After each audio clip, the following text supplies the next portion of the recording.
Hey there, guys. Seems like I just saw you guys. Yeah. Oh, we So already got a tonight- couple people watching. Tonight we're joined by actor, author, podcast host of Unfound, and advocate for the missing, Mr. Edward Dentzel. Ed, thank you for joining us. Thank you for having me, Jeff and Travis. It's a pleasure to be here. Thanks. Do you Yeah, it's prefer great. Ed or Edward? Just we'll keep it one syllable. It makes it easy for everybody. Ed. Good. Perfect. So, your podcast, Unfound, is a pretty popular podcast. It's consistently ranked fairly high on, I know, Apple Podcast listings, and you're available on Spotify. You're available on most podcast platforms. You have a YouTube channel, as well as another project you're doing, which is Unfound Live. So how long have you been doing this, Ed? We are coming up on the 6th anniversary, which would be the first Friday of September. It will be 6 years. The time has flown. Over that time, I have covered 264 disappearances, and I think episodes, it's somewhere getting close to 330 episodes. Jeez, Wow. wow. It's a lot of work Good for put you. into this.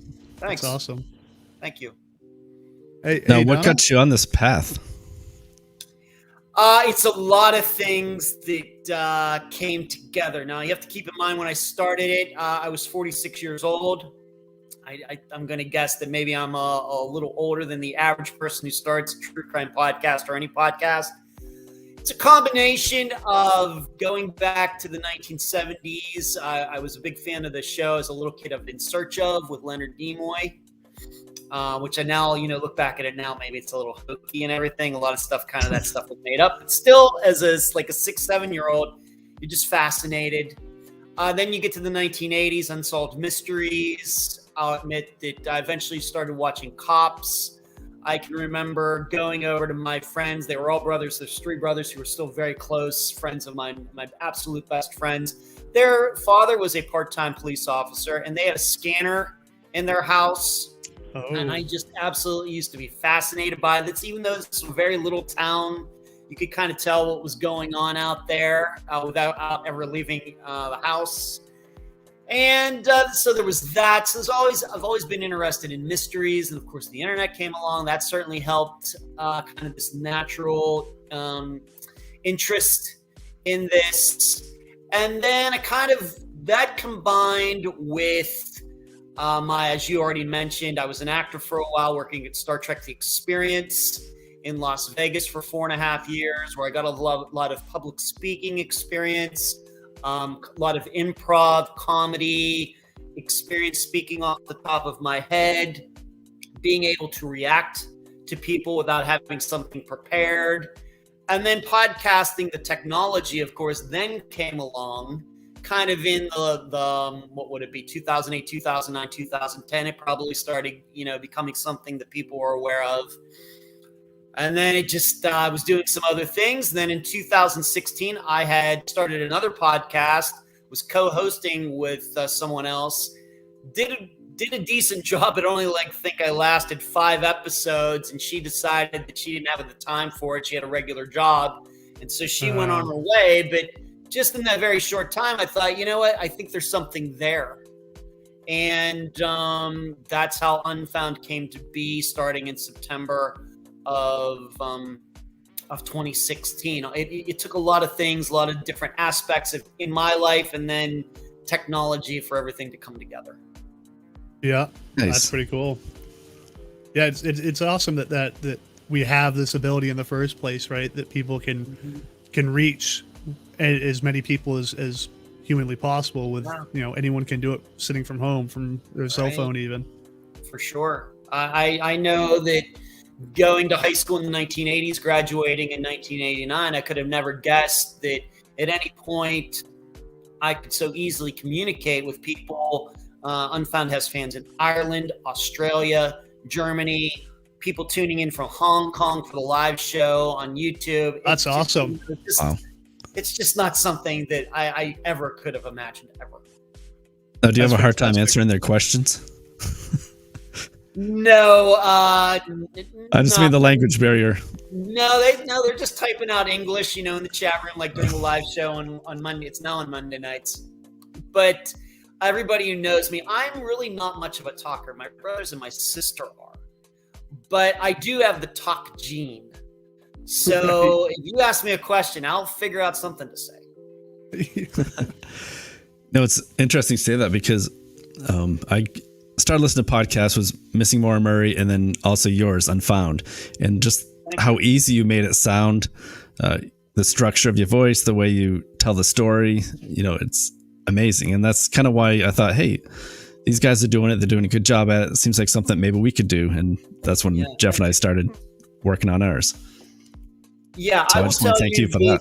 And I appreciate that. Thank you for that. I will tell you that my goal, I'd done that other podcast and I knew it was good, but there were things that I didn't like about it. And so it was just like, like people have, I've never been married, but people have like their first marriages. That was kind of like my first marriage to figure out, okay, these are the things that I can't do. These are the things that don't work. And so I was able to keep that for Unfound, and really just came down to me creating a podcast that I would listen to if I was in the audience. What is that? Yeah. And it's really been the same format. I mean, maybe it's been tweaked a little bit since 2016, but really it's pretty much the same. That's pretty cool. Mm-hmm. Now, what are some cases that have touched you the most or meant the most to you when you covered them? I don't like to put it on any list. All of them are number one. All the guests, although I do know, all these years later, I do know some guests better than other guests just because of personalities or what they have going on in their lives. I will tell you that some of the guests who I know the best now, who I can coordinate or correspond with just as friends.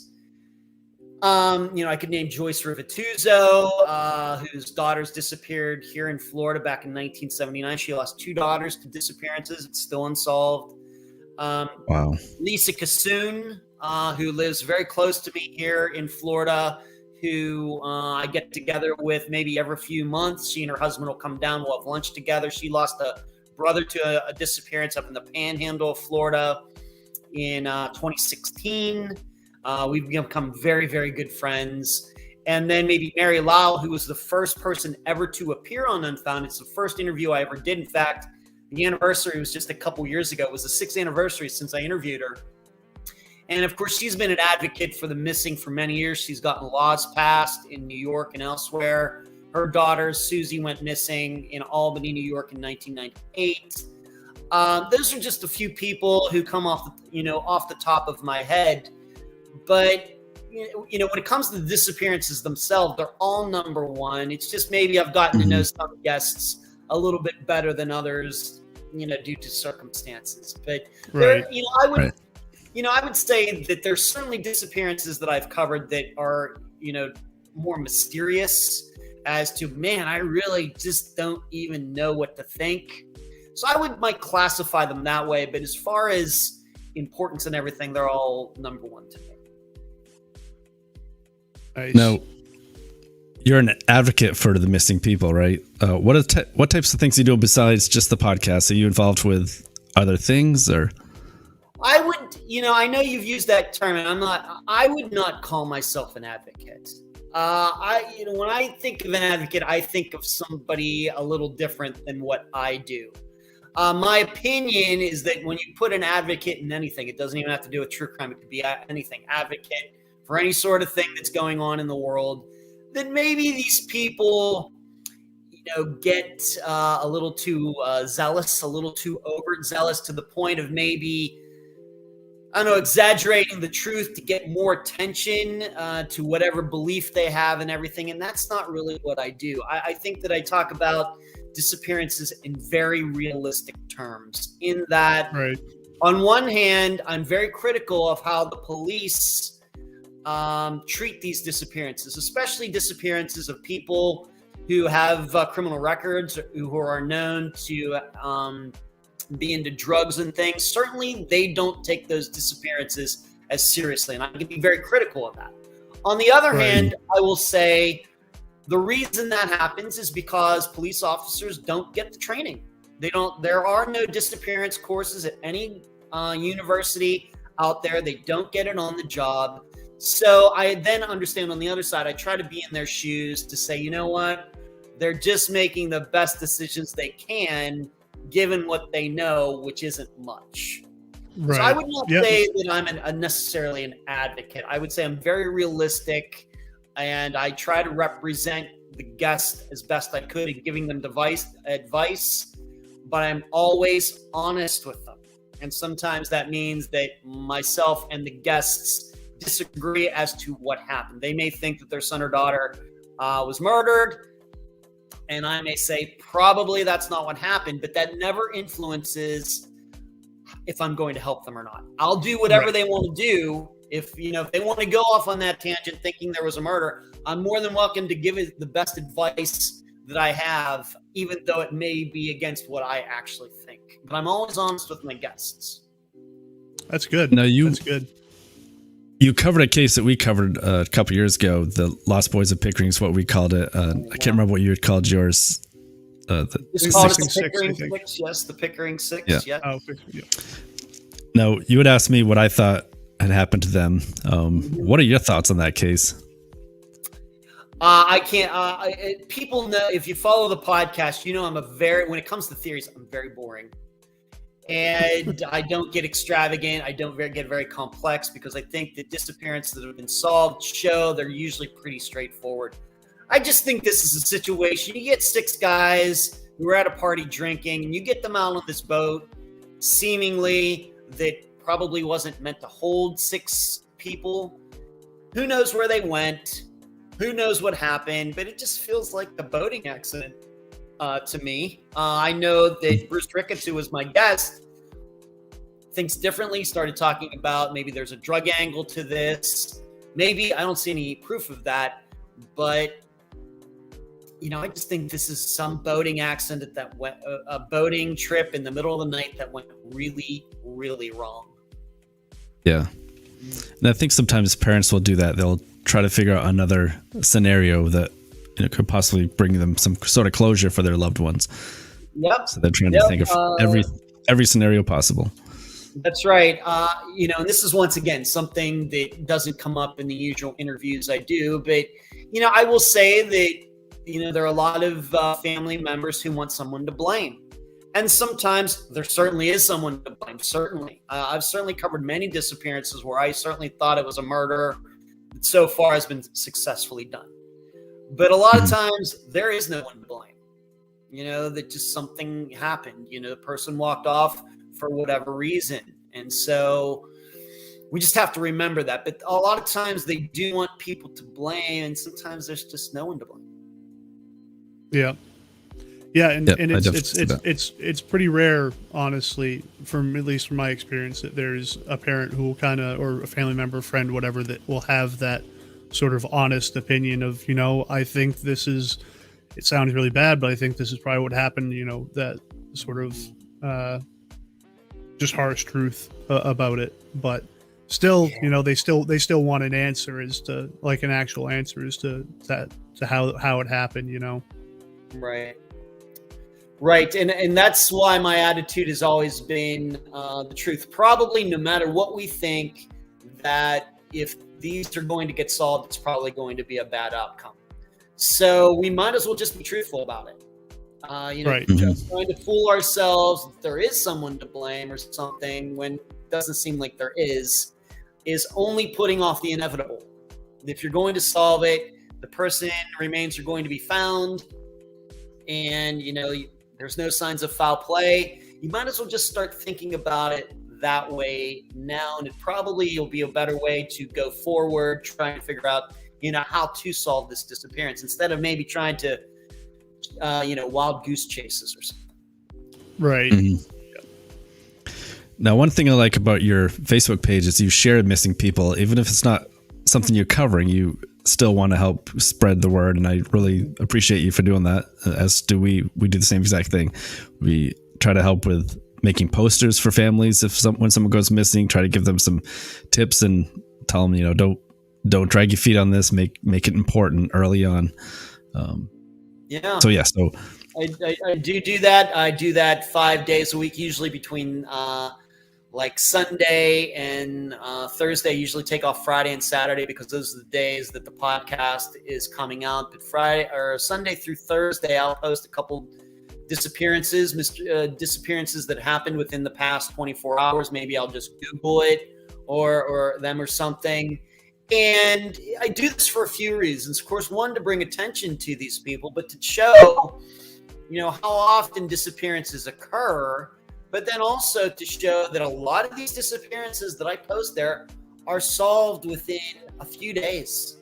Sometimes it's not a good outcome. A lot of these people do end up deceased. But then you can contrast that between these ones that I'm publicizing every day and the ones that we have on Unfound that are still unsolved 20 or 30 years later. Right. That most disappearances that occur, they are solved in a few days. And then you get those what are outliers, which are the ones that I cover on Unfound.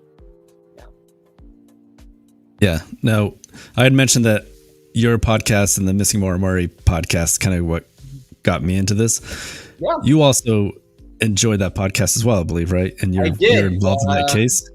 I know this is going to be the craziest. I've told this story before, but it's been a while. This is the craziest thing. I got into that podcast somewhere in 2015, I'm going to guess. And it must have been on YouTube, I'm thinking. And I can remember they had this episode that came out around Halloween where they went to a motel and the phone kept ringing. I don't know why I remember. This might have been episode 7 or 8. And I have to admit, around that time, I started thinking, are they kind of making things up? Are they trying to sensationalize things? And I'm not saying they were. I just, that was what my thought was at the time. But you have to understand something. And I've never covered Maura Murray's disappearance. It's probably been over-covered maybe. But when I got into true crime podcasting, I had no idea that it was as big as it was. No idea. I've never listened to Serial. I've never listened to all these big ones, the other big ones that were done by NPR. I had no idea about any of that. But yes, the Maura Murray one was the first true crime podcast that I started listening to. And I just thought, it's the only one out there. Was I wrong? But that just shows you how I was really just so clueless about the whole thing, up until I started Unfound. And then it was only then that it all started to kind of come to me oh, I see. And it's, I think, really, I know it's a crazy story, but it's true. Yeah, it's a rabbit hole, right? Well, the thing is that as I've said many times, and I got a lot of criticism for this early when I started it, because what I now see is that a lot of people who started their own true crime podcast around maybe that 2015, 2016, 2017 timeframe really crafted it after Serial and that really that NPR voice, really, low and very measured and everything. And here I come in as if I'm coming from acting and theater and all these things. I have this real boisterous, very dynamic and everything. And I got a lot of criticism for that. But I think what it did was it really made Unfound a little different. It was even different sounding than all these others that were kind of coming around that time. And I think it helped me not knowing about this whole community, because had I known about it, I might have gone down that way too and tried to do these other very successful podcasts. I didn't know about them, so I was just trying to figure out, what do I got to do? And but that's a true story that I just didn't know about any of it, and maybe that's why to this day I think Unfound just sounds a little different. Right. Yeah, going against the grain without even knowing that there was even a grain to go against. That's true. I really enjoy. Maura Murray's disappearance. We've never covered it on Unfound. Probably will one of these days if the podcast goes long enough. But yeah, I was very interested in it at the time. Of course, it's still unsolved. Yeah. Yes, it's a bizarre case. it's only so many things that could happen to her, right? Like, like I said, I'm known, I think, in certain circles as being Mr. Boring. I think she ran off into the woods, and I think she had all intents and purposes, all signs. Now that 264 disappearances in, I can compare her disappearance to many that we've covered on Unfound, where we certainly believe that some young person walked off, ran off, due to something that was going on in that young person's life. And in fact, what I think about is maybe if, outside of the true crime community, you can see like on ESPN and elsewhere, all of these like college athletes, especially female college athletes who have committed suicide. Softball players, volleyball players had these great lives, and then they're found dead in their dorm rooms, having committed suicide. It's not a mystery. They're there, committed suicide. There's no thinking that they were murdered or anything. A lot of stress, a lot of pressure, anxiety, all these things bottled up. Mara Murray at one time in her life, very successful, a lot of plans about her future, overachiever, and then she goes to school, and then all of a sudden she's ripping off people's credit cards and paying for pizza.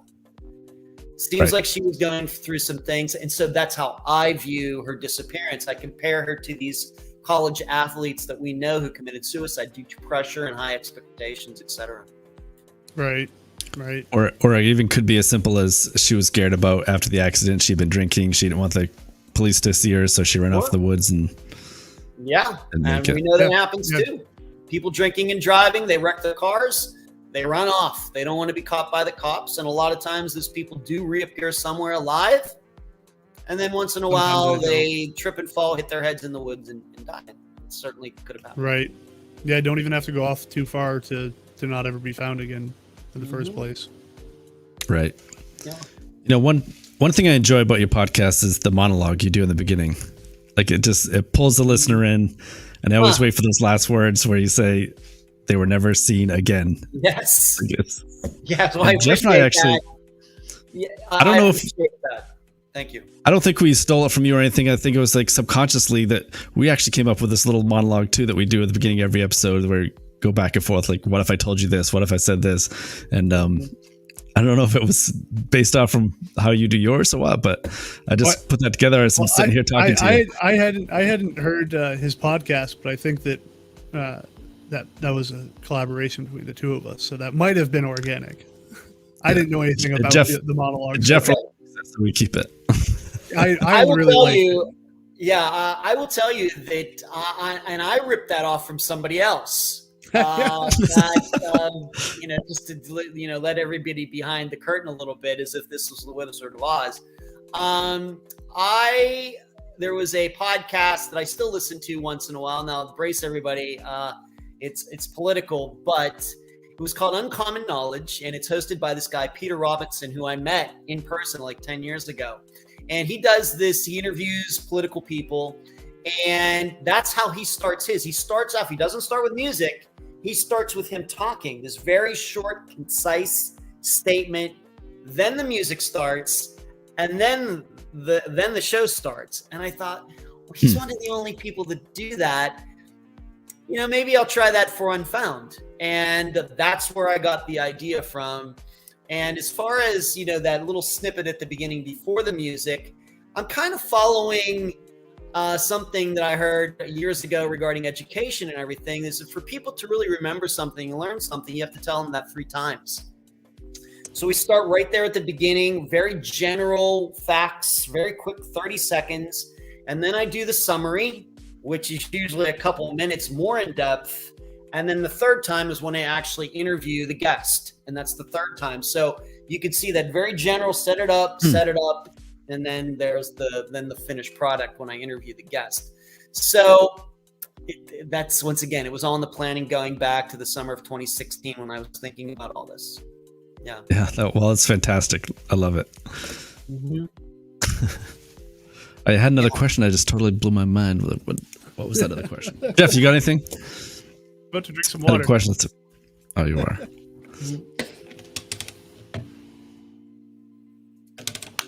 See-through water. Oh yeah, it's green. We did have a couple people here saying hello. From Texas. Great. Marlene Proctor. Yep, I know Marlene. Murray case is one of my favorite unsolved cases. Mm-hmm. And she goes on to talk about the case. The fact that it was winter and snow on the ground. It was cold and she went off into the road, and the last person to see her was actually the bus driver. It's a mystery. And I did listen to your I did listen to your podcast on. I know it's one of the ones you did very early on, but I did have a chance to listen to that a couple of days ago. I was out. We had talked about disc golf before the show started. I was actually out doing a little practicing while I was listening to it. So that was cool. Of the things I listened to just to see what you guys were all about. Oh, we appreciate it. Thank you for listening. Shacey asked, "Is the podcast is called Unfound?" Yeah, his podcast is called Unfound. We actually have a link in the description if you're on YouTube. It's in the description of the video. We also have it on Facebook as well. Should be in the description of this podcast. And I wasn't sure if you had any other. We just shared your YouTube. I wasn't sure if you had any other links that you wanted to share. The Facebook page, our website, theunfoundpodcast.com is the website. Let me get that. I'll share it in chat. Go ahead, Travis. Ed, do you know who Jesse Waters is from Fox News? I do. I don't watch Fox News, but in passing, you can't help. Like when I go to YouTube, there's random videos that pop up there, recommended, or how those things end up being recommended, I don't know, because they certainly don't go along usually with my searches on YouTube. But I know who he is. Yes, I could probably pick him up. So, as I've told you, I was a big fan of your show from the beginning. I've listened for a few years now, and it's good stuff. But in my head, I have no idea why, but you were Jesse Waters, because you guys actually sound a lot alike when you talk. So in my head, that's who you were. And then the first time I saw you, I'm like, oh, this guy's got long hair. Looks nothing like Jesse Waters. I don't know. My dad is a Fox News viewer. I'll have to ask him. He certainly knows who Jesse Waters is. I'll have to ask him if he thinks that his son and Jesse Waters sound alike. It's a little weird. I'm originally from Western Pennsylvania, and I lived there. I went to college at Grove City College, which is also in Western Pennsylvania, but going up toward Erie. And I moved to Las Vegas in 1998. I was there to 2011, and then I moved here to Florida in 2011. And I still do kind of have a little bit of that Western Pennsylvania accent, a little bit, but I've gotten rid of a lot of it having moved away from there, but I can still hear it. So then I start wondering if I sound like Jesse Waters, is he maybe from that area? I really don't know. But we Western Pennsylvania people, we'll say, like, instead of downtown, we'll say downtown. And we'll use words that they don't use anywhere else in the United States. Instead of cleaning up a room, you red up a room. And I have to admit, some of those things do slip out once in a while in my everyday conversation. But I don't know if you can see this, but what's it? I can't. He's from Pennsylvania. Philadelphia, Pennsylvania. Well, Philadelphia, it's a totally different area, but he is from Pennsylvania. But Western Pennsylvania has its own, kind of dialect. It's like halfway between New York accent and Chicago accent. Yeah. So that's kind of interesting. But when I do the podcast, I really try to keep it very Southern California neutral. Try to. So I also read you're a Steelers fan. I am, but I have to admit, not following them as much as I used to. Certainly when, during the Ben Roethlisberger years early on, when he was became the starter, got drafted, became the starter, the Super Bowls and all of that. Certainly, but I will tell you, kind of around, 2015, 2016, I don't watch the NFL as much as I used to at all. I don't know. That's because you're doing the podcast 7 days a week. You're right. Yeah. Really, I don't know. There's just something about it. I just started turning away from it. And I am a subscriber, of course, to the Disc Golf Network. So I watch live disc golf whenever I can. And I have to also admit, although I'm not a soccer fan, I'll watch the U.S. men's team. I'm certainly looking forward to them playing in Qatar this fall or winter. But I used to be a big Pirates fan, but they stink. So I'm not following them. If they get to be good again, maybe I'll think about watching them again. I've not been converted, even though I live technically in the Tampa area. I don't follow the Tampa teams. I don't care about the Tampa teams. So it just depends. I like ball golf. My favorite athlete is Phil Mickelson, and he's like my age, so maybe that fits. But yeah, I'm a huge Kenny Pickett fan. I'm a Pitt fan, so I'm very, very interested to see how he'll be doing. Yeah, hopefully he does well. I'm hoping good things. So maybe I'll get into watching them again. Maybe.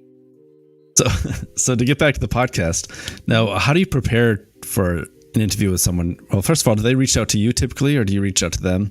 And then what kind of preparation goes into it? Most of the time, we are reaching out. Myself, my assistants, listeners, guests come to the program from a variety of avenues. But most of the time, we are reaching out. I'm reaching out months in advance. So, for example, we just covered now, for example, Pickering 6, that all came together really, really quickly, maybe within 3 weeks. Whereas there was an interview that I did back in 2019 for the disappearance of Dorianne Myers. I had been talking to her sister, Donna Jean, since 2016, trying to put it all together. So it just depends. But we're always reaching out, and when we successfully do that, and especially now, 6 years in, we have a long track record, that it starts with a first conversation. Off the record, nothing the person says is going to be made public. It's just a fact-finding mission for me. And so what I will do is I will talk to them. I will record the conversation. I will get their permission because Florida is a two-party state. And then I will, at some point very quickly after that, listen to the entire conversation again and type out all my notes while I'm sitting at the laptop. Typing up what they're saying, what I'm saying, thoughts that are going through my head, things that I think where their holes are, anything like that. And then what will happen is usually we'll have another conversation. It'll be a lot shorter, but it'll be very pointed. Okay, these are the things I still don't understand. Did I get this wrong? I forgot to ask this question. What can you tell me about all this? And usually in the meantime, if they have any information, for example, if they've done a FOIA and gotten the paperwork from the police regarding their personal missing persons case, they'll send it to me and I'll take a look at it. Or if they have pictures or video, anything like that, they'll send it to me. I'll look at that. And then it's usually after the second conversation that I start talking to them. Well, I want to have you on the podcast. So here's what we're going to do. I'm going to create an interview outline detailing in a very organized manner everything that we've talked about. I'm going to send it to you. You can look it over. If there are any changes, additions, subtractions, whatever else, you let me know. And they'll look it over. A lot of times they say, you know what, Ed, that's just fine. And then that is what we will use for the interview. I never do cold interviews. Like for tonight, we're just 3 guys talking, which is great. I was going to say, we sent you something similar, right? Right. Yeah. But that is not what I do for the podcast. What we're covering is just too important. We want to make it organized because some of these disappearances are very complicated. There could be a lot of names, a lot of locations, a lot of times and things. So we want to make sure that we present the information in a way that people can understand, because most of the time, the people are hearing about disappearances that they don't know anything about. But when they come away after 2 hours or whatever it ends up being, I want them to know a lot about it. I'm not saying they're going to remember every detail, but I at least want them to be able to recite the disappearance in their head. They know exactly the circumstances and things like that. So there's a very orderly way that has to be done. And that's the way it's been done from the beginning. But that's how it happens. And then what happens after that is maybe a month down the road, I will contact that guest again, and we will have another conversation, just how the episode was accepted by the people, what people said. I conduct a poll asking people what do they think happened in the disappearance. I do this think tank for Patreon members where we go very in depth. I give the guests any pointers, any insights that come out of the think tank. And so, I try to leave them in a better place than when I found them. And I try to be more than just an interviewer and a reporter. I try to be an assistant to them as well. So it's a lot more work than I think other people do. This is not criticism, but for example, a podcast that is very much like Unfound is The Vanished with Marissa Jones. She does hers a little bit different. I think what she does is she talks to the person maybe a couple times, but then, as most people do, they then take those conversations, kind of splice it up, put their own words, in between, kind of splicing them in after the fact. And she'll say something like, well, now we're going to talk about, this. And that's how things are usually done. Once again, I think this goes back to me just starting the podcast without realizing what other people were doing. This is the best way I thought it to be done. And so I'm probably the only person that does interviews like that. No kidding. Yeah, that's quite different than the way we do things, because we usually, like, we'll reach out as well. Usually, Travis usually will reach out, try and get a hold of someone, and our scheduling is, I would say, within a week usually when we do our Wow. interviews, and we'll we try to talk to a family member or someone directly involved or someone who has a lot of knowledge about the case. But we'll go over what we can find online about the case. We'll set up our questions. We do go over, we have a list of things that we'll kind of read off them, sort of like you were talking about this, like this is the first time a lot of people are hearing about this. So just because we might know certain details, we have to explain it in a way that, like you're explaining to someone for the first time for the listeners. Right. But yeah, it's, for the most part, all of our stuff is all cold stuff. They might talk to us a little bit in the chat, but for me, I like it being sort of that, sort of cold way, so that it's more of like raw reactions to what they're giving their side of it. But I have to say, it sounds very professional the way that you do it. That's awesome, the way that you're doing it. Like, it seems like you're getting real dense information into everything, putting a lot of work into that. That's awesome. I appreciate that. Thank you. And I also think from the guest's point of view, the interview outline can be like a study guide. They can have it in front of them when we do the interview, wherever they are. And in fact, beforehand, they can type out any notes or anything like that. If there's anything that they're not really unsure, sure on. Obviously, all of my guests are always nervous. So this kind of, I think, maybe puts them a little bit more at ease, that they know the order and they know the information. I mean, they are the experts. I'm not. When it comes to their personal disappearance, they know the information. It just has to be extracted. And so I want to make it as easy to do that as I can. And I think this is the one way is to do it. And plus, on top of everything else, you don't do an interview and then a half hour afterwards say, dang it, I forgot to talk about that. So that doesn't happen too often. We actually do that. That's happened a few times. And actually, I was thinking about sort of the way that you were talking about how you'll go over conducting the second sort of interview. I was actually thinking about that with our guests, is sending them sort of our rough list of the questions we're going to ask in advance.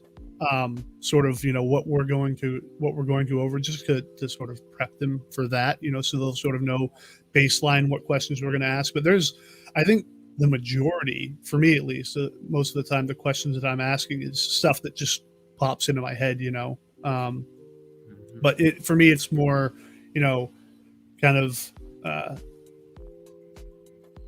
what a listener might be asking, something that's like, oh, well, this is actually kind of curious.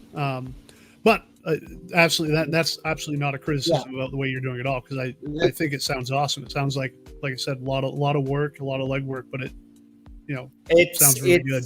It is a lot of work, but as I like to joke, I don't have any kids, I don't have any pets, I don't have a girlfriend. This is all I do, so I have the time.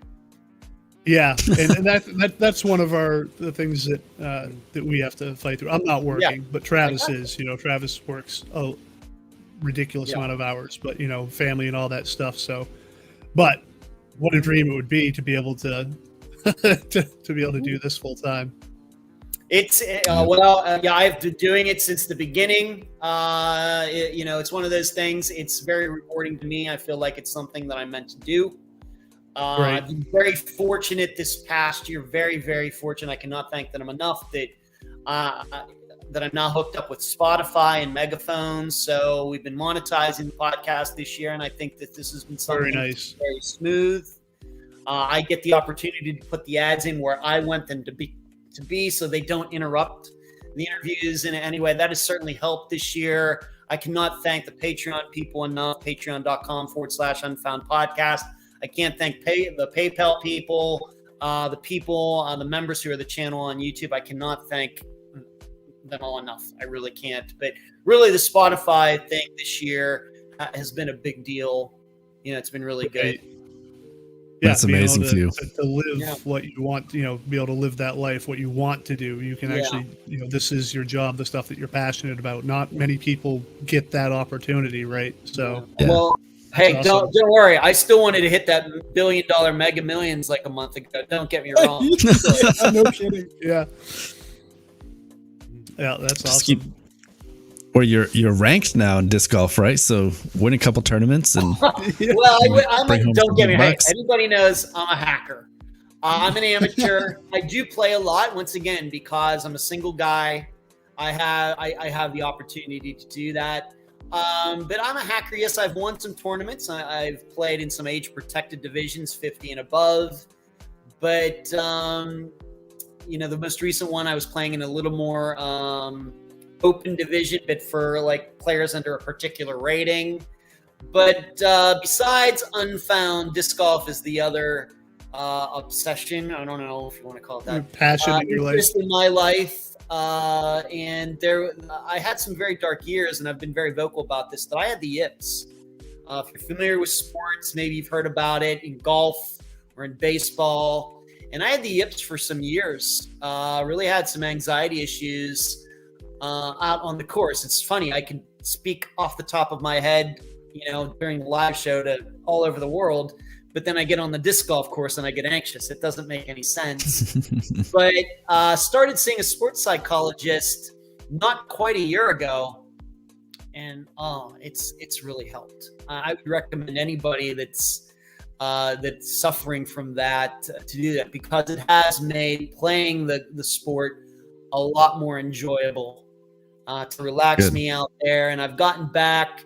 I'm playing probably the best disc golf of my life at 52, whereas I think most people who've been playing a long time, you get to 52 and your skills are going the opposite direction. I actually find mine are going in a positive direction. But it's a great sport. It's growing. The pros can actually now make like real money. It's really started. So I'm very supportive of all of it. Yeah, I've only played a couple times, but it's a lot of fun. Maybe some of that had to do with the twisted tea that I was drinking at the same time, but it was still a good time. That's funny. And also for anyone listening, if you guys have any questions, feel free to put them in there. Please. Now I will tell you, a combination of disc golf and this is a funny story that happened just within the last month. I went to play at the Masters Worlds. I qualified in Illinois. Wow. And I got to, hang out and stay with one of my best friends of all time from college. His name is Dave, and his family. And on the second day, I got paired, just random pairings depending on your score. And I was paired with these three guys who I didn't know. We're all from all over the United States. But the one guy's wife was kind of caddying for him. And we played most of the round, and we got to think basket maybe. We started on number 1. We got to basket like number 14. And she asked, I would talk to her a little bit, but really did not pay too much attention to her. But then we had a backup, and she, said something to me that revealed to me that she knew me more than I could have ever known. And I said, yeah, how did you know that? And then she came up to me and she goes, I just want you to know that I've been listening to your podcast for 3 years, and I think you're fantastic. Oh, that's awesome. So it was just that's boom. Cool. And so like we ended up talking about the podcast and everything while we were standing there until we had to tee off again. So you never know this was going to happen. But I've had this happen in Florida too, where some people have come up to me and said, oh, you're that guy that does that podcast. Yeah. I said, yes, I am.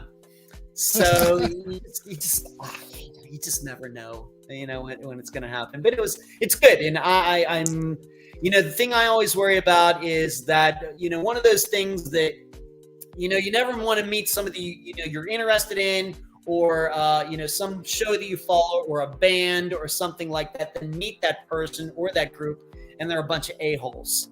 Right. That's the last thing you want. Yeah. So when it comes to me and people are approaching me for the first time in person, Man, you just do not even know. I think I'm myself, but I'm even more myself, and trying to be gracious and everything over the top, because I would never want to meet. I'm a Iron Maiden fan. If I were to ever meet Bruce Dickinson and he was an a-hole, I'd be crushed. So, It's funny you say that because I was nervous about reaching out to you, asking you if you'd come on and talk to us. Oh, shucks. I don't know. It's just, we do have a question. Something we don't realize as hosts is that, people are listening to us, and, I think we're all just everyday people. Maybe it's not what you're doing full time, but it's something you're putting a lot of work into. But somewhere out there, they're listening to Locating the Lost, and people look up to you. Man, you're doing a great job, and you're just doing what you think you need to do. But to them, it's something, very special, very unique. They look up to you. They make the point of, listening to your podcast every week, and they kind of put you on a little bit of a pedestal. Maybe you can't really blame them. And, maybe it just doesn't occur to us, that we, that what we're doing, that affects people like that. Right. That's true. We do have a question here. It says, "Hey Ed, what is the biggest shock you've had as a podcaster, or what impact do you believe Unfound has had with disappearances?" Well, I will say that, man, the biggest shock. I just continue to be. I'm not going to pick out any disappearance, but I would say the biggest shock is that I'm going to be honest about this. That I can still be doing this after 6 years. If you'd have told me back in 2016 that, 6 years from now, you're still going to be doing this and you're going to be hooked up with Spotify and you're going to have to cover 264 disappearances and all this, I would have been like, that's crazy. I just really didn't know where it was going to go, but this is where it went. And then if somebody were to tell me that you're going to testify in a murder trial like I did last year in Colorado and then speak at colleges, these are the things that I'm shocked by. These are things that were not planned. The only thing that was planned was the podcast. Everything after that is all just happenstance. Right. So what was the test? Oh, yeah, go ahead. No, please. What, now, how did that play out that you had to testify in Colorado? What was that? Was that because of your podcast, or was that something separate altogether? Yeah, it was certainly because of my podcast. What happened? No kidding. There was a disappearance in Colorado, in Greeley, Colorado, in 1984. The little girl's name was Janelle Matthews. She went missing. She was dropped off at her house when her father came home an hour later, and she had a mother and sister. But when he got home, he was the first one to get home. She was gone. Yeah. And there were footprints around the house. And it was a huge mystery, big story. And in fact, President Reagan in his State of the Union, the next one, which would have been in early 1985, mentioned her in the State of the Union address. Well, it went unsolved for all of these years. Mm-hmm. And then in 2019, there was a natural gas crew that was digging pipe outside of Greeley, Colorado, and came across bones that ended up being Janelle Matthews. And that they had the skull and there was a bullet hole in the skull. So it was certainly a murder. Well, there was a guy who had infused himself into the investigation very early on, like early 1985. So just not even a month after her disappearance. His name is Steve Pankey. Mm-hmm. And we don't really have time to get into all the details, but kind of a strange guy, saying he knew stuff but couldn't prove it. He wanted immunity. And so he eventually became a person of interest, even though seemingly had no connection to Janelle or the family or anything else. He actually ran for sheriff for the county, right? That's right. He tried to. Ran for a variety of positions in Idaho and out there, yes, in Colorado. So in 2019, when her remains were found, of course, his name starts popping back up. They start looking into him again. Well, he becomes a Patreon supporter of mine, and I didn't even know who he was. I maybe had heard of Janelle Matthews, but that's probably about it. And then he eventually admitted to me, I'm being, I'm suspected of killing this little girl, Janelle Matthews. I didn't do it. I want to come on to your podcast and I want to talk about this and show everybody that I'm innocent. Wow. Okay. And this is not something I usually do. Of course, victims' families not suspected killers. Right. So I talked with my assistants. They thought it was a good idea, so I did it. And I now understand he had reached out to many shows. I was one of the only people who took the opportunity to interview him. And I did it the same way with an outline and everything else. I didn't treat him any differently. Well, he was eventually charged with Janelle's murder. And my interview that I did with him in October 2019 became part of the evidence for the trial that was held in October of 2021. So 2 years later. And so to represent the interview and to testify that, yes, this is what happened. This is how it happened. There's no edits in it or anything like that. I had to go out there. They flew me out there in late October of last year. They put me up in a hotel that was right across this very beautiful park from the courthouse. I went in there and I really didn't talk a lot. The prosecution, I was invited by the prosecution. They asked me some questions and then they played the entire interview. And so I had to sit on the stand for like over 3 hours saying nothing while this just listening to yourself. Yeah, and all I'm doing is like staring at the spot in front of me the whole time. And then that went over into the next day, and then the defense got to ask me some questions, only like 2 questions, and I was done. But it was because of this interview that I did with Steve that, and the reason I now know it was important is because he told me things that, he told me one thing, but he told other people other things. He changed his story. Now you should know, it ended in a hung jury. So they're going to do it all over again in Greeley. I've not been contacted yet. We'll see if they ask me to go out there again, if they're going to use the interview. But right now I'm working with a company out of England. They want to do a series on all of this. And so I'm working with them. I have a contract with them that we talk once in a while, and they're working on that. What kind of gets in the way is there's going to be another trial. So it's going to get put off probably doing the series for at least a little bit.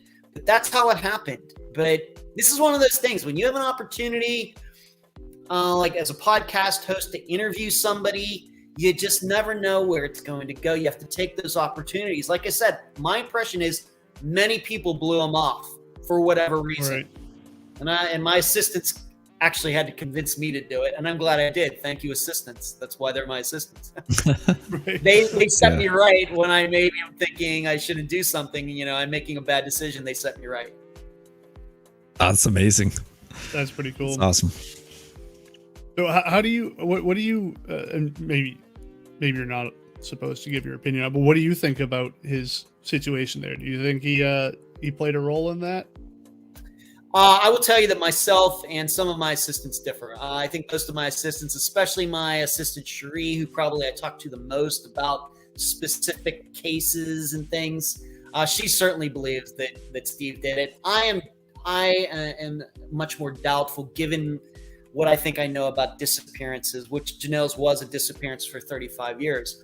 I think the reason it ended up in a hung jury is because the prosecution could never put Steve on that street at that very narrow amount of time to say that he did it.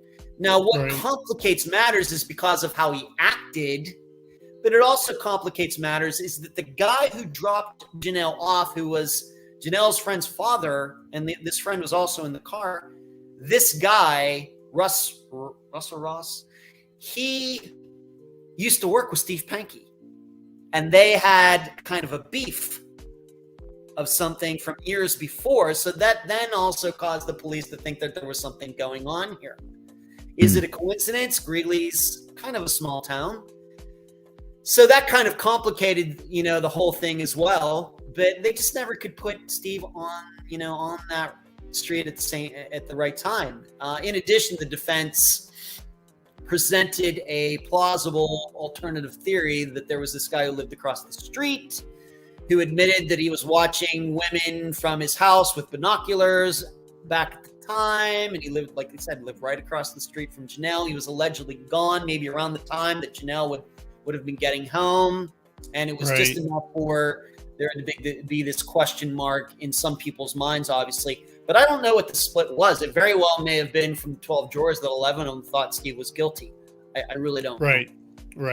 Yeah. And that's one of the the things with cases this old in the first place, right? Is like you can't exactly go out and re-interview people. I mean, you can, but how reliable is memory of like other certain details that you might be asking about? So it's kind of hard to get that sort of information so far down the line. New information, just you're not going to get it. So yeah, I think Steve Penke's his guilt, I think it's certainly up in the air. You can debate either side, right? Yeah, certainly, you certainly can. But yeah, obviously you got a hung jury, myself right? And my assistant jury have done it a few times. So right, yeah. Awesome. No, you had said you had something else at 8:00, right? So I don't want to keep it too late. No. That was yesterday. No, we can go. Oh, that's if we're okay. Okay, good. However long you want to go, I'm always ready to talk. No, that was last night. I actually had to do an interview for Disappearance out of North Carolina. That will be for the September 9th episode of Unfound coming up. So we got about 2.5 weeks. That was last night. But yeah, we're all clear. It sounds like the cops found you. Yes. Can you hear that? Wow, that's amazing. I could hear that. I didn't know that could be picked up by the computer. That's interesting. Yeah, we have to make sure our noise gates are on because all kinds of noises in our backgrounds usually. Okay. I'm just hoping the puppy isn't chewing anything up upstairs. Yeah, right. I guess trying to think of does anyone else in the audience have any questions? I know we've kind of lost a few people at this point. Yeah, just a handful. How do you guys maybe we should maybe talk about this. Maybe I'll ask you a question. How much time would you say it takes to put one of your, I've been asked this question before, so I'll ask you, how much time does it usually take to put an entire podcast episode of yours together from the first time you talk to somebody to it being published? Usually within, well, it depends on how 5 to 7 lazy days. I'm being. Yeah, I'd say, well, usually we record on a Tuesday or Wednesday and then have it out for Sunday. At least we try to have it out that same Sunday. But that's, as far as the actual time put into it, maybe in half hour's worth of communicating with messages or whatnot, trying to get a hold of them. The actual recording of the podcast is, roughly an hour. And then the editing takes another maybe 3 or 4 hours. So yeah, it's 5 or 6 hours in total, maybe, of actual work time to get it in there. And then, there's the waiting for the upload and all that stuff. Yeah. That doesn't really count. Right. Okay. Yeah. Yeah. I imagine your process is significantly longer, especially because of the amount of work that you put into it. Yeah. It just depends on how the interview goes. If we don't have a lot of edits, there's not a lot of mistakes, or we have to take pauses because maybe we get confused or something, then, really I can go right from, just put it right into the timeline. But now that I'm doing video, that certainly adds another layer to it because I now, on our YouTube channel, you can now see me, you can see the guests and us talking back and forth, very much like how we're doing here. That has certainly added another element to all this. It's certainly extended the time, but I think that after a few months of doing this now, I've gotten a little more streamlined with it and have things maybe a little bit prepared beforehand. And I usually edit the audio first, and then I just write down the timeline number. So then all I have to do is go to the video and go to those specific places and kind of take those things, take those things out. Yeah, that was one of the things going for us from going from just audio over to video is it was easier with the audio because you can just cut. You can cut wherever, if like, oh, there's a weird noise in the background, you can cut it out, whatever. It's not that big a deal. But now with there being video in there, it's very obvious when you have to make that sort of cut, and sometimes it looks a little funny. Yeah. So you have to fill it in with this or that, or have, some sort of a clean looking transition. It's hard when they're multiple back to back. But, we do have another question in here. When working with non-family members, how do you build rapport and understand the personality of those who are missing? It's a good question, and it's I think this is a very good question. I know Jill very well. In fact, I want all of you to know that Jill, as a longtime listener, she's a think tank member, and she's doing some fantastic work with a disappearance that happened in her area of the country, Arizona, a disappearance we covered earlier this year.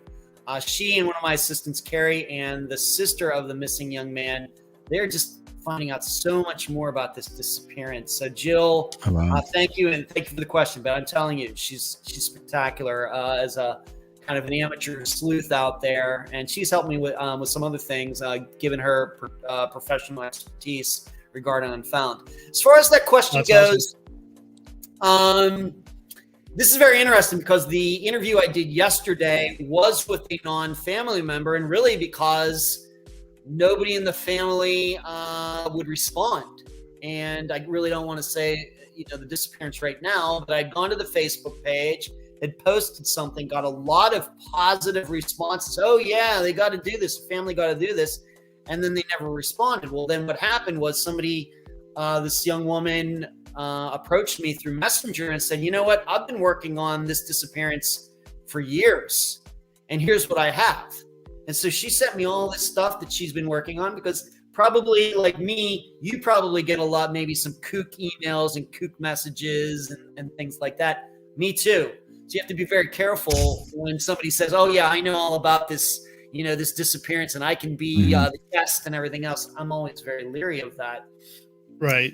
She sent me a lot of material. We had a lot of good conversations back and forth. And she has talked to people who knew this missing person.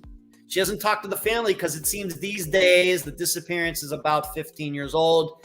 I think the family probably has gotten a little burned out, or a little, feeling of hopeless or something like that. But she has reached out to some of these people and talked to some of these people who were around this young man when he went missing.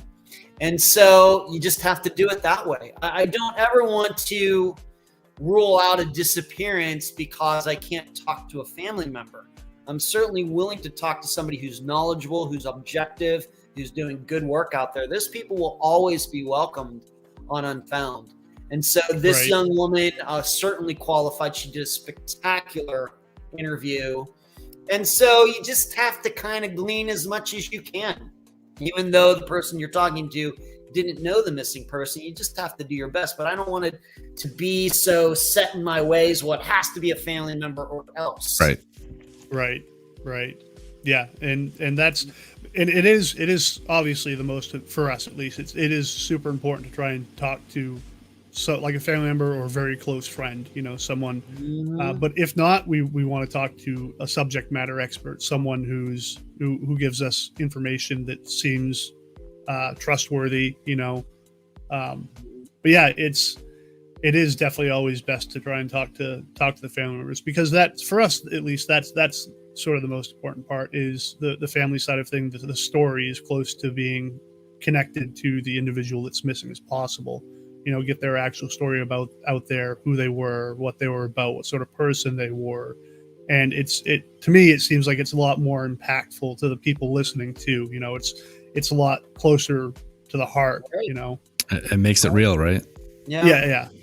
And even though Unfound, after 6 years is known as mostly interviewing family members, I've interviewed a lot of non-family members. I mean, I've Anthony at crimeblogger.blogspot, crimeblogger1983.blogspot.com. He's been on the podcast like 5 times, and he's a blogger, but he does good work. Heather Grotman, who is at the lostandfoundblogs.com, she's been on at least three times. She's doing great work. I certainly want to recognize these people who, in fact, I was just talking to messaging with Heather today. She's doing great work. And so, if you're doing great work, you're always going to be welcome on Unfound. Caroline Lowe, who was a longtime Minnesota reporter who covered Jacob Wetterling's disappearance. We now know it was a murder, and Jacob was found, but her covering that. Jody Husentrue, she's a member of the Find Jody team at findjody.com. She's been on Unfound twice. She hasn't had any family members go missing, but these professional people doing good work. Yeah, let's talk. Yeah, awesome. Absolutely. Now, how has your relationship been with law enforcement? Have you had to reach out to them and try to work with them? And are they, willing to talk to you and share information with you? Mm-hmm. I have a saying, a motto that I've had basically since the beginning. I don't talk to people who aren't going to tell me anything. I'm not in the law. I'm not in the law business. I'm in the information business. Right. So I've talked to some law enforcement people. In fact, I will tell you that there have been a couple law enforcement people who I, have kind of in the deep background. If I need something explained regarding procedure and things like that. But really, I think I've only ever had one, well, technically two, although one, he's not a police officer anymore. He was just before he retired that when he came on. But I've really only had one working police officer ever on Unfound, and that was for the Mary Jane Van Gilder disappearance, which is the oldest one we've ever covered on Unfound, going back, I think, to 1945. This is a police officer in the 21st century who is now trying to solve that disappearance out of Ohio, and he's currently on the job, and he's working on that. And so he was on, but I have to tell you, I'll give you an example. I covered a disappearance of Jennifer Perry. Was it earlier this year or late last year? But this is a disappearance out of Marathon, Florida from 1993. Young 13-year-old girl seemingly walked away, never to be found. This is essentially out in Key West. That's the Key West area. And so I was able to track down a police officer who at one time, he's retired now, but was responsible for her foul kind of between 2000 and 2010 in that county where Marathon, Florida is. I ended up finding him. He talked to me once. It was an okay conversation, not the greatest conversation. After I continued to amass information and talk to Jennifer's mother and sister a little bit more, I tried to go back to him. He would not return any of my emails, would not return any of my calls. And that has been my experience. You get maybe to talk to one of these people, and I was never going to mention his name, and I still will never mention his name because he didn't want it mentioned, and I won't mention it now.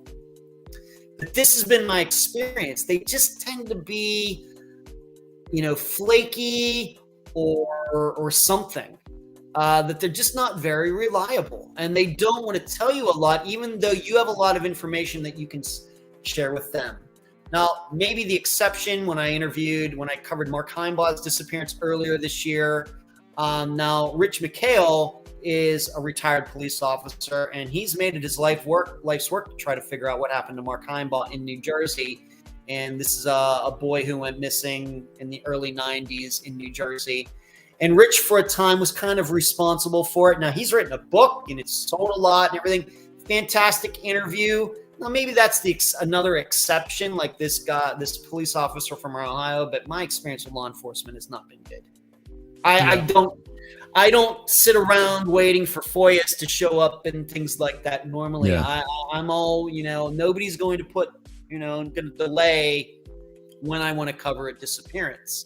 So, right. And you never know what you're going to get in, filing for information anyway. So it's just not a priority talking to police. It's just not. Yeah, we've only talked to two cops. One of them actually was a detective that reached out to us to sort of spread the story about a lady, a couple that had gone missing, and another one we'd contacted more of.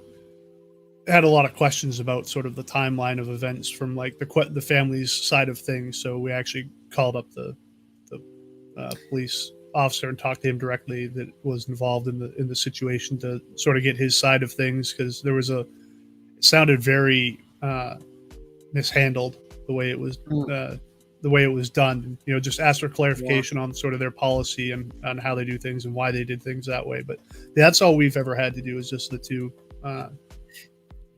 I think it was probably a week ago after I found out that we'd be doing this interview that I was actually driving. It was a week ago today that I was actually, I think, driving, or maybe it was Friday. Maybe it was Friday that I was driving to go play some disc golf with my buddy Kevin. And I was listening to, I just happened to pick out one of your episodes where you were talking to a police officer, but I think it was a female police officer. Yep. That was the one. Okay, yeah, and I listened to that episode. So yeah, that's kind of ironic. Yeah. It was actually pretty interesting trying to be contacted by one of an actual detective of the case, and she was just trying to get the story out there to try and breathe some life back into it, try and get some information from people who might know something. So, and that's good to see, though, a cop who wants who's willing to get help and trying to help the family. Yeah, absolutely. And I think one of the issues, once again, just my insight, is that I'm a Gen Xer. I was born in 1970. And I did get some computer training, like in high school, computers were just starting to get into high schools. And so I think Gen Xers have this we're very comfortable around computers. And of course, all the generations after are certainly really comfortable with computers. But I will tell you that this guy I spoke to, who was retired, who was somewhere in his early to mid 60s now, regarding Jennifer Perry's disappearance, he talked about computers as if they were Model Ts. He didn't even know what a podcast was. If he was a police officer. Wow. And this is also, once again, this is something that I've encountered. It's just the one that's popping into my head right now. So how can police officers, now granted, a lot of that generation is now retiring, which I think is good. And I think as we all get older, I think you're going to have more police officers who feel much more comfortable doing interviews because they understand the medium, they understand the technology, they understand, how it can be used. Whereas a lot of these police officers who are older than I am, I just don't think they do because they didn't get that training really, really, really early in their lives like I did, kind of in junior high school into high school with computers. Right. We're just recognizing the fact that it is a tool and it can be extremely valuable. Like that's really what it comes down to, right? That's right. You look at Sarah Turney. Sarah Turney pretty much single-handedly solved her sister's case, got the DA to finally charge her dad and everything. So it's definitely a tool that can help these cases. Sarah was on Unfound back in 2018. I will tell you though, and I've not talked to Sarah for quite a while.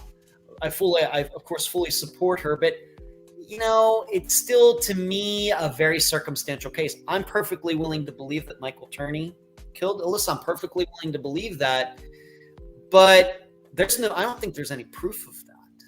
And the last thing you want is a DA to be kind of felt obligated to go to trial because the family has such high expectations and being not forced, but kind of guilted into it maybe a little bit. And then you get a hung jury like they did with Steve Franke, a very circumstantial case. That's the last thing you want. Right. It's important to get the right person, but you do have to go through the right steps to get there. Because if you're off, then the defense is going to tear it apart. That's right. You And these nobody cases, all your ducks in a row. These nobody cases, they try to charge people with things with no body. It's tough. Yeah. There's a lot of a lot of wiggle room is what I like to call it. And certainly I feel that way with Alyssa's case. Certainly. Yeah. And I've talked about, this is not the first time I'm bringing that up. I've brought that up many times before. Yeah. And sorry, just seeing your message now, Kirk, but hello to you as well if you're still in here. I know you sent that a while ago. Deep in conversation. Kurt, I hope you're feeling better, buddy.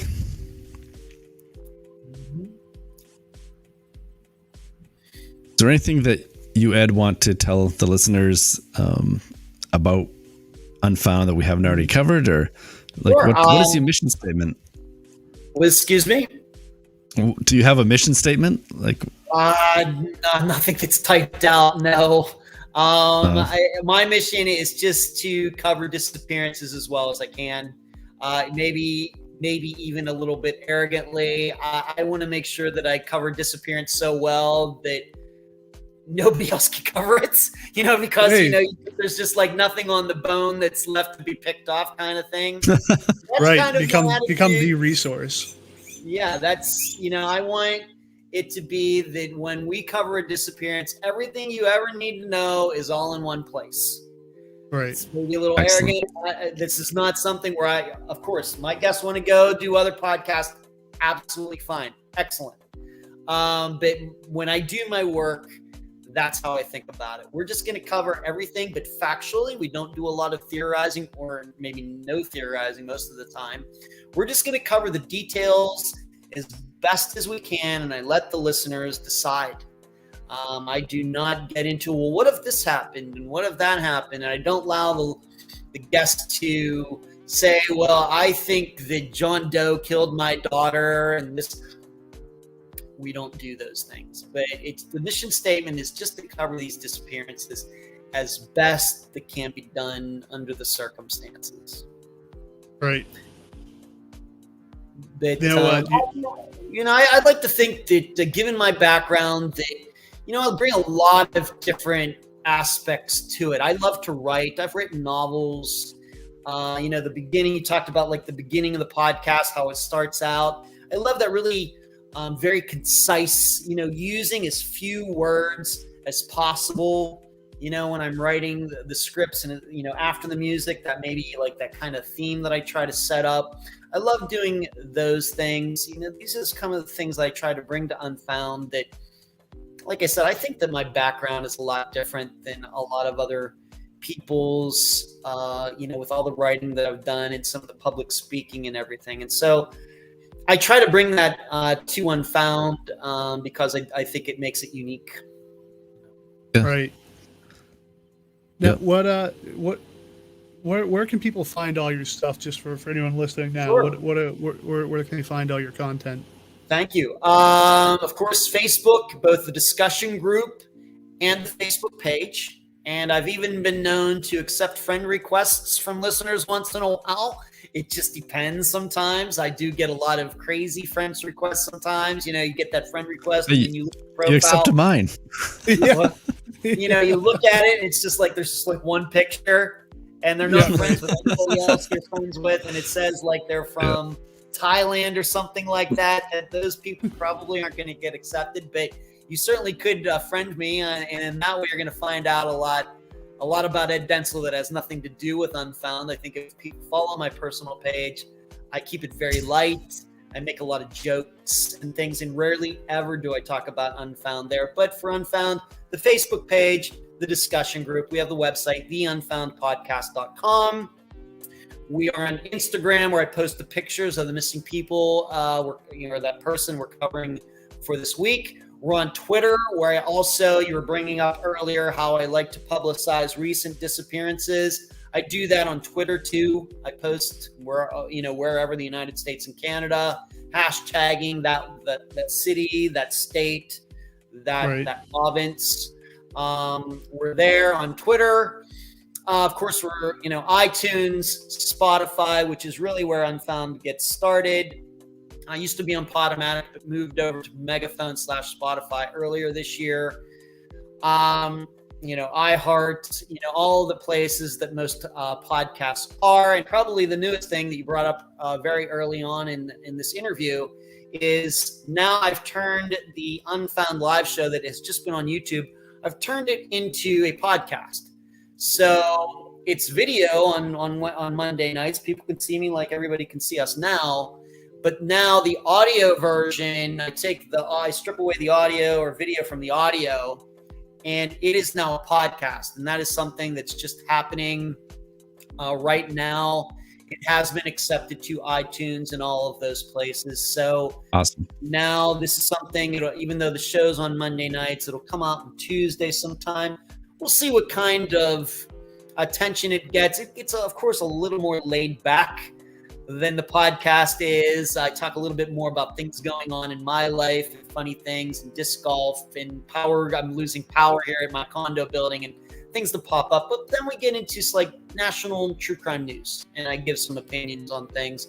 And it's just kind of a potpourri smorgasbord of true crime stuff all put together that I really don't know if anything like that is out there right now. Everything is very like the regular podcast is very focused on one case or something. Right. And it's just a little bit more of a variety show, you might call it. Right. So it's called Unfound Live. You can do a search for it on iTunes, Spotify, everywhere. I hope people will subscribe to it. Awesome. Yeah, very cool.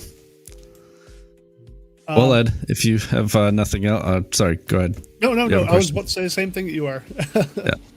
Well, we'll try to wrap it up. We've gone on for an hour and 20 minutes talking here, so we'll give everyone a break, I guess. We really appreciate you coming on, Ed. Oh, it's been great. It's been a pleasure. Thank you for inviting me. Always happy to talk to people that are doing the same work and doing good work. It's always nice. Thanks. Yeah. All right, don't pop out yet. We'll just say bye to everyone, and then we can say our goodbyes after. But thank you, everyone, for tuning in. We really appreciate it. And like he said, you can find it easy on the Unfound podcast. Find it on pretty much any content platform that you use. So thank you, Donna. All right, everyone. You guys have a great night, and we'll talk to you all later.